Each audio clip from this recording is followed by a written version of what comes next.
Νέες ουρές σχηματίζουν καθημερινά περισσότερα από 2.000 άτομα, Έλληνες και αλλοδαποί.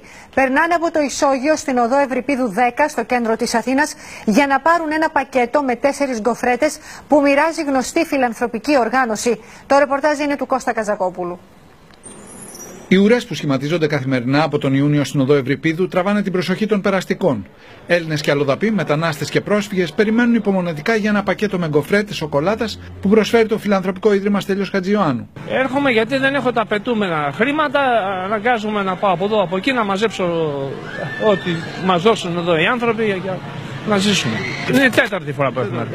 Τέταρτη φορά και υπάρχει πάρα πολλοί κόσμος και αναγκάζομαι και φεύγω. Πόσο καιρό αισθάνεσαι? Πολύ καιρό. Πολύ καιρό. Στην εκπαίδευση. Και κυρία είμαι καθηγητής.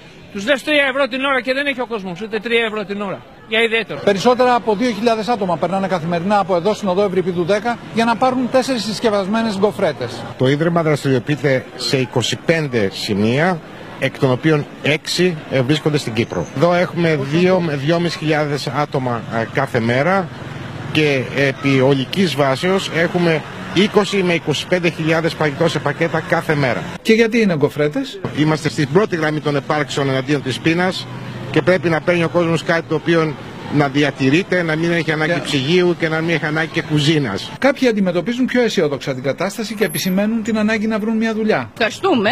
Είναι μια βοήθεια να πέφτει και η υπογλυκαιμία, τέλος πάντων. Να αναστηλώνουμε την υπογλυκαιμία, αλλά να έχουμε και λίγη δουλίτσα. Είστε άνεργοι εσείς? Ναι. Καιρό. Ευτυχώς που οι άνθρωποι δεν χάνουν το χιούμορ τους, αν και πικρό χιούμορ. Συγκέντρωση